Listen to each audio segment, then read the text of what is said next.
¿Alguna vez te has despertado con esa certeza fría, esa puñalada inmediata en el estómago que te dice que algo fundamental se ha ido, que hay un vacío del tamaño de un secreto que no supiste guardar? No hablo de olvidar dónde dejaste las llaves o el nombre de un actor secundario. Hablo de una amnesia quirúrgica precisa que borra no solo un evento, sino el proceso de ese evento. Te levantas, miras a tu alrededor y encuentras un objeto, algo tangible y absolutamente ajeno, que no debería estar ahí, y de pronto te das cuenta de que no solo está ahí, sino que lo trajiste tú, lo compraste, pero el cómo, el cuándo y sobre todo el por qué se disolvieron por completo como una aspirina en agua hirviendo. Si crees que esto es solo una historia sobre un despiste nocturno, te pido que te quedes, que me escuches atentamente.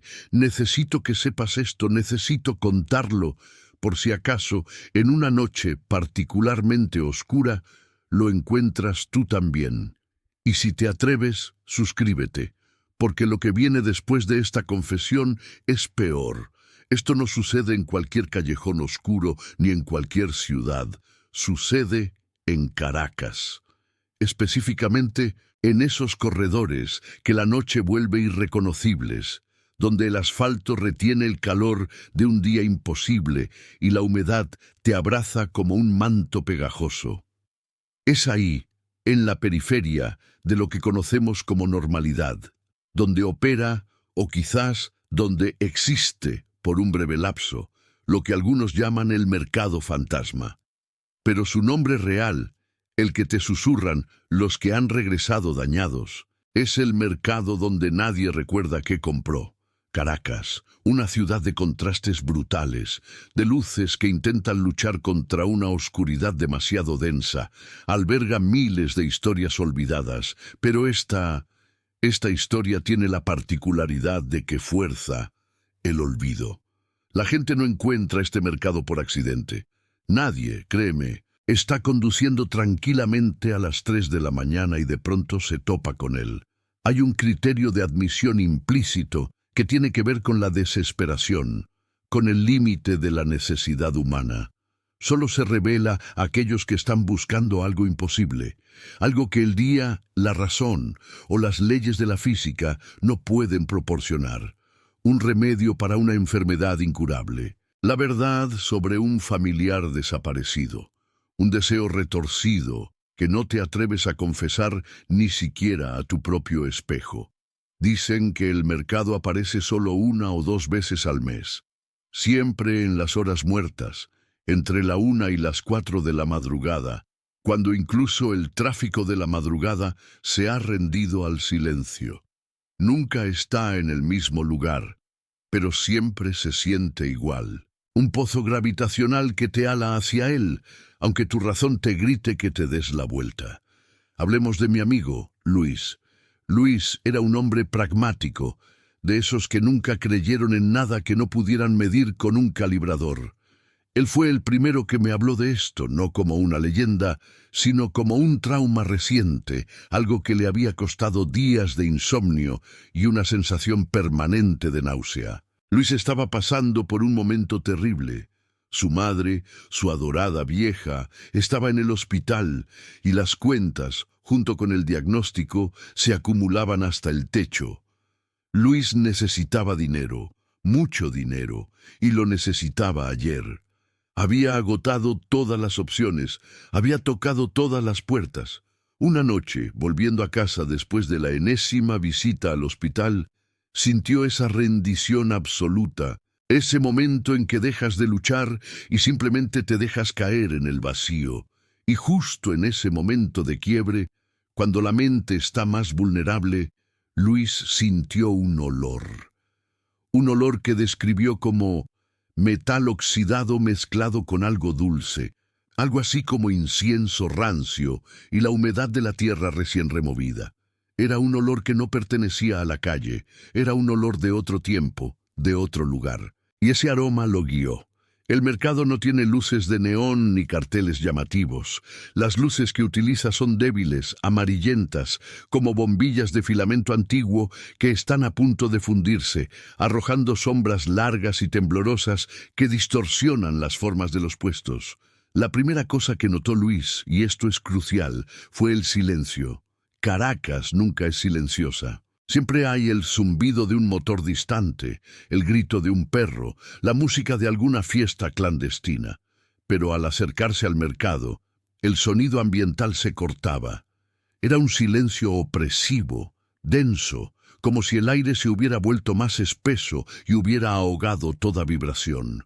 Un silencio que te hacía sentir que estabas siendo observado, no por la gente, sino por el mismísimo espacio que ocupabas. Y luego estaban los vendedores.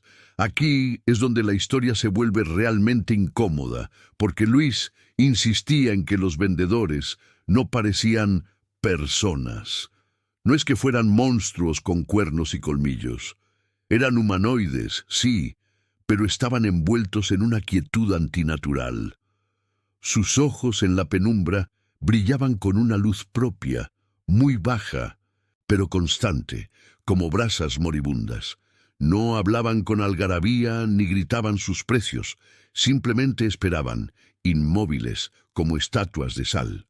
Sus movimientos cuando se daban eran lentos, deliberados, como si cada gesto les costara un esfuerzo monumental. Luis, me dijo, entré caminando en un estupor, me sentía bajo el agua, sabía que no debía estar ahí, pero mis pies simplemente avanzaban. El mercado vendía de todo y de nada. No había frutas ni verduras, ni la típica chatarra que se encuentra en un mercado callejero. Había objetos que parecían haber sido sacados de colecciones privadas y prohibidas.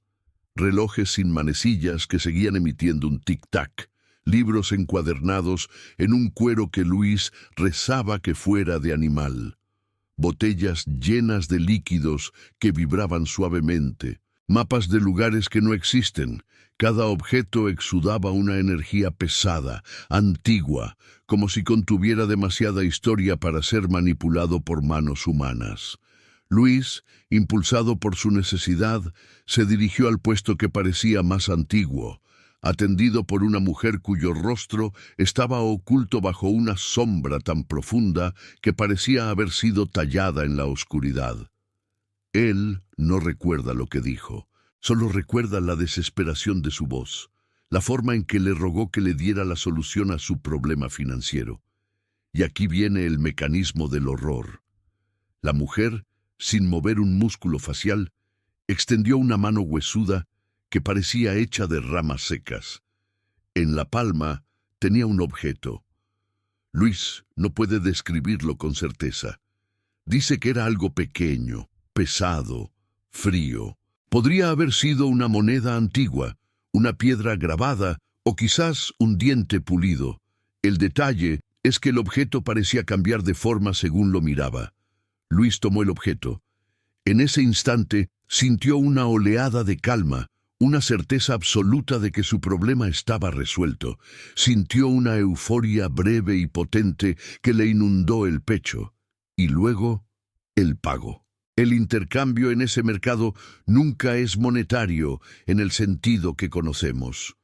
Luis recuerda haberle entregado algo a la mujer, no dinero, algo personal. Quizás una confesión, un recuerdo querido o una pequeña porción de su propia voluntad. Él no lo sabe. Su memoria se detiene justo en el momento en que el objeto frío tocó su mano. El proceso de olvido, me dijo Luis, es casi físico. No es un hueco, es un borrado. Es como si alguien entrara en tu mente con un trapo áspero y limpiara una pizarra. Sintió un dolor agudo justo detrás de los ojos, un clic seco, y de pronto la atmósfera del mercado se hizo intolerable. El olor se intensificó hasta volverse insoportable. Los ojos brillantes de los vendedores parecían acusarlo, y el silencio se rompió por un murmullo distante, una oleada de voces sin palabras que lo obligó a huir. Salió corriendo, corriendo sin mirar atrás, con el objeto apretado en la mano. Y una vez que cruzó el umbral invisible que delimitaba el mercado, el ruido de la ciudad regresó, amortiguado pero real, como si alguien hubiera subido el volumen de golpe. Luis llegó a su casa a las 4:30 de la mañana, exhausto, temblando y con la respiración entrecortada. Se dejó caer en la silla de la cocina y fue entonces cuando miró el objeto en su mano. Lo que sostenía era un pequeño hueso tallado, un hueso de pájaro, tal vez, extremadamente blanco, con unos símbolos grabados en su superficie que parecían más cicatrices que letras. Y ahí, en el frío mármol de su cocina, la pregunta le golpeó con la fuerza de un camión. ¿Qué es esto? ¿De dónde vino? Su mente estaba en blanco. Sabía que había estado fuera, sabía que había ido a un mercado, sabía que había pagado un precio, pero si le hubieran puesto una pistola en la sien, no habría podido recordar la cara de la vendedora, el precio exacto o la conversación. El recuerdo no estaba bloqueado, había sido extirpado de raíz. Y lo más perturbador, el hueso tallado funcionó. A la mañana siguiente, Luis recibió una llamada. Una inversión antigua que había dado por perdida de pronto se desbloqueó, multiplicándose por una cifra ridícula. El dinero que necesitaba para su madre y mucho más estaba mágicamente disponible. Sus problemas financieros desaparecieron de la noche a la mañana, pero la paz no llegó con el dinero. La paz fue reemplazada por la paranoia. Luis sabía que no había ganado ese dinero limpiamente. Había pagado un precio que él no podía nombrar, y el hueso, el pequeño hueso blanco, se convirtió en una carga insoportable. Lo guardó en una caja fuerte, lo quemó, intentó tirarlo al río Guaire. No importaba lo que hiciera, el hueso siempre aparecía de nuevo, generalmente debajo de su almohada, y frío y palpable, como un recordatorio silencioso de la promesa que había hecho. Y el efecto secundario del olvido era lo que más lo atormentaba. Las personas que compran en el mercado nocturno de Caracas, si logran regresar, pierden mucho más que el recuerdo de la compra. Pierden fragmentos de sí mismos. En el caso de Luis, se le borró la capacidad de recordar los rostros de sus seres queridos. Podía saber quién era su madre, pero la imagen mental de su rostro se había vuelto borrosa, cambiante, como una fotografía vieja bajo el agua. Esa es la tarifa de entrada. Pagas por lo que quieres con una parte de lo que eres. Y lo peor, lo que me contó Luis antes de que su paranoia lo consumiera por completo, es que el olvido nunca es absoluto. Queda una resonancia, un eco. Mientras estás despierto, crees que todo está bien, pero justo antes de dormir o en la quietud profunda de la madrugada, cuando el cerebro empieza a soltar sus defensas, el recuerdo borrado intenta regresar. No regresa como una imagen o una palabra, sino como una sensación, una mano fría rozando tu nuca, el olor a metal oxidado en un pasillo perfectamente limpio. Un susurro de voces incorpóreas que te dicen que no estás solo, que la transacción sigue activa, que el vendedor sabe dónde estás y lo que le falta aún por cobrar. Cuando Luis me contó esto, me pidió que no lo buscara, que evitara las noches de luna nueva, que son, según él, las que propician el encuentro. Y por un tiempo le hice caso. Pero la curiosidad, esa maldita y retorcida curiosidad que nos impulsa a abrir puertas que deberían permanecer selladas, empezó a carcomerme. Empecé a investigar. Pregunté en las esquinas, a los taxistas nocturnos, a los indigentes que han visto pasar 10.000 noches en la misma acera.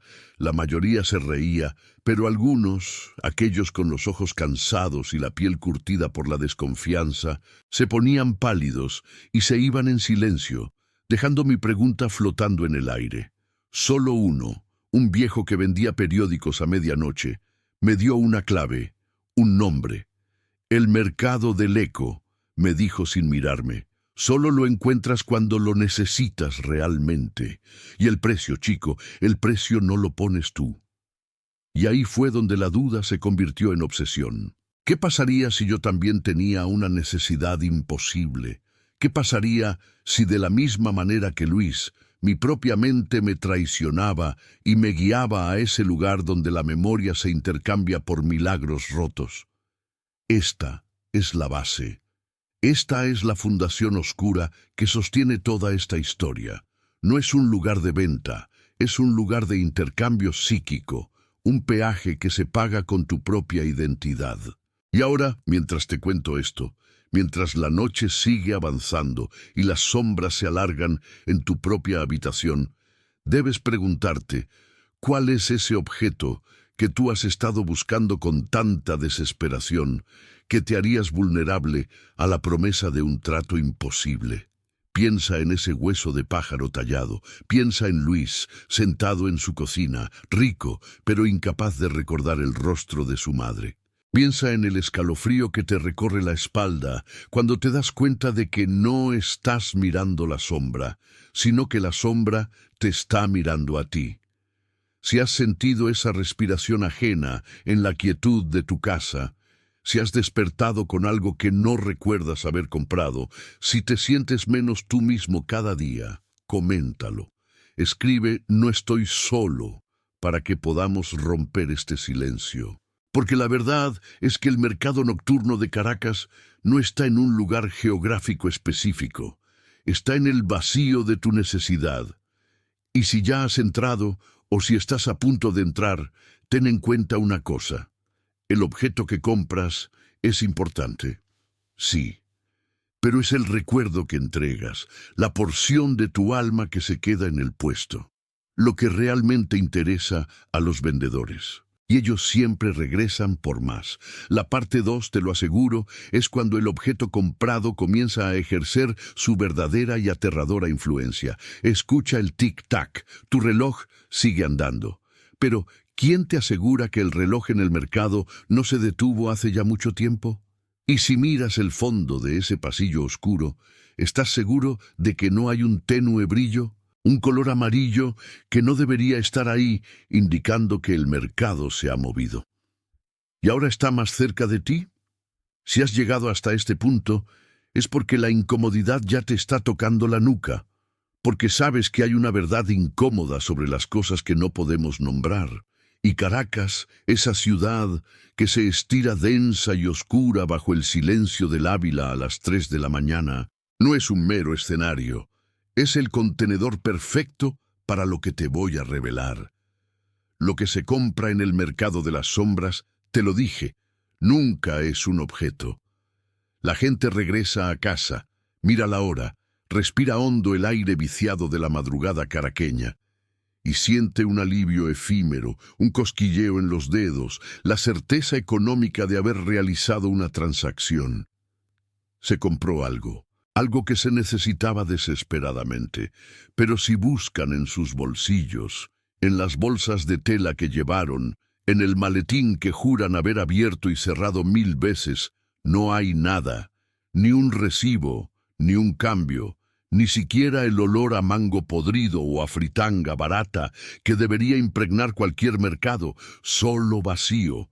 Y el verdadero horror comienza con ese vacío físico que pronto migra al vacío mental. Al principio es sutil.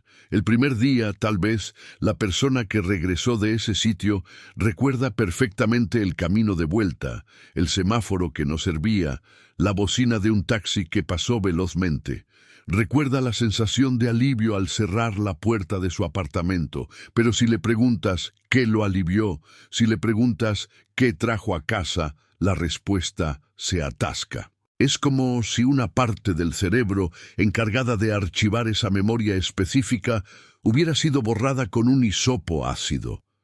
Queda el espacio en blanco, el estante vacío en la librería de la mente. Te das cuenta de que la gente, al principio, trata de llenar ese vacío con lógica. Debió ser algo pequeño, un encendedor, una fruta, lo tiré sin querer. Pero la sensación no es de olvido casual, es de extracción. Es como si el recuerdo no se hubiera desvanecido, sino que hubiera sido violentamente arrancado, dejando heridas que duelen con la paranoia. Y esta es la parte crucial, la razón por la que el mercado de las sombras de Caracas es tan terrible. El objeto es irrelevante. Lo que se compra es la ausencia. Si has llegado hasta aquí, es porque ya sientes el peso de esta confesión. Esto no es solo una historia de miedo para que la veas con las luces apagadas. Es un pacto silencioso que hacemos ahora, tú y yo, de no dejarme solo con esto. Si puedes, quédate hasta el final. Necesitas saber cómo termina. Y si quieres que sigamos explorando estos abismos, ¿sabes qué hacer para que la oscuridad no me trague solo a mí? Aguántame un poco. Hay que hablar de las consecuencias, que son siempre personales e íntimas. Después de la visita al mercado, la vida de estas personas cambiaba, no de forma dramática de la noche a la mañana, sino con una sutileza opresiva, como si la realidad se hubiera desafinado un cuarto de tono. De pronto, un ingeniero que había pasado 20 años diseñando puentes no podía recordar las fórmulas básicas de la resistencia de materiales. Un músico, de la noche a la mañana, notaba que la nota do central había dejado de existir en su percepción. Al tocarla, sentía una vibración sorda, un hueco acústico. O peor, una madre notaba que, al mirar las fotos de su hijo adolescente, la ternura que siempre la había inundado era ahora una emoción prestada, ajena, como si esa parte de su amor se hubiera quedado en uno de esos puestos efímeros del mercado. Lo que vendían en el mercado de las sombras no eran cosas, sino sustitutos. La gente iba allí buscando desesperadamente algo que ya no podían encontrar en la Caracas del día. Esperanza, estabilidad, un alivio para la carga diaria. Y el mercado se lo daba.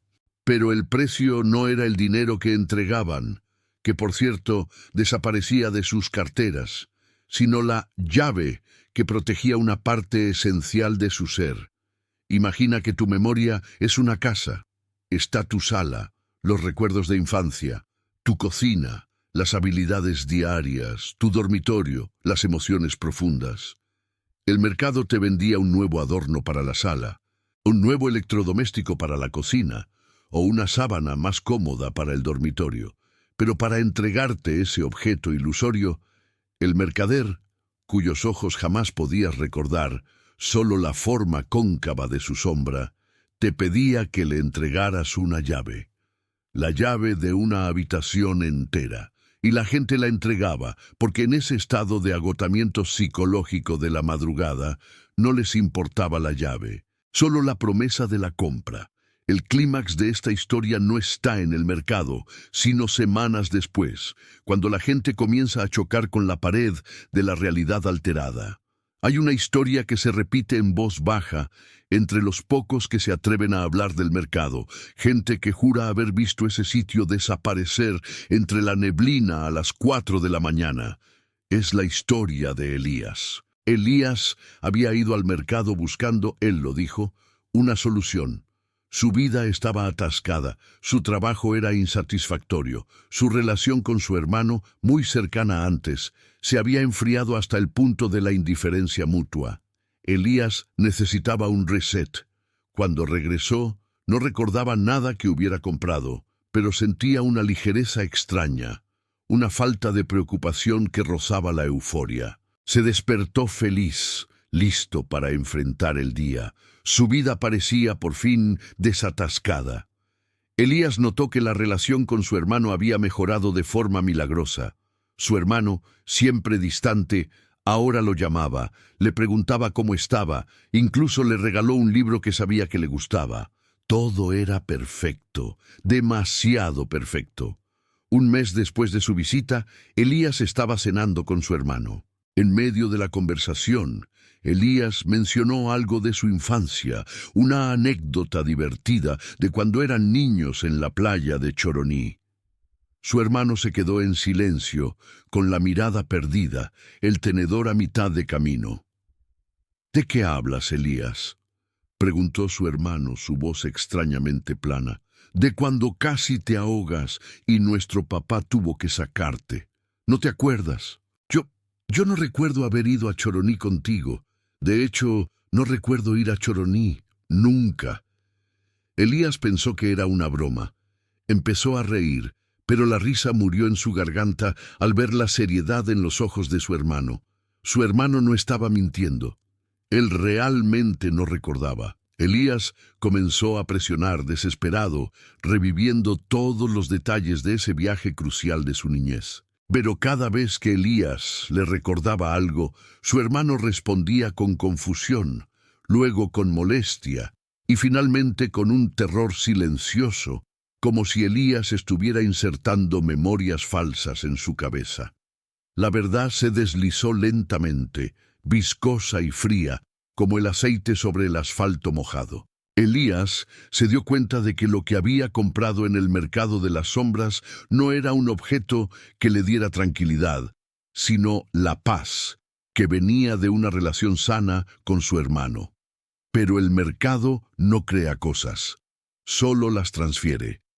Para darle a Elías la sensación de tener un hermano cariñoso y presente, el mercado había ido a su hermano real y le había extraído todas las memorias negativas o conflictivas que Elías guardaba de él.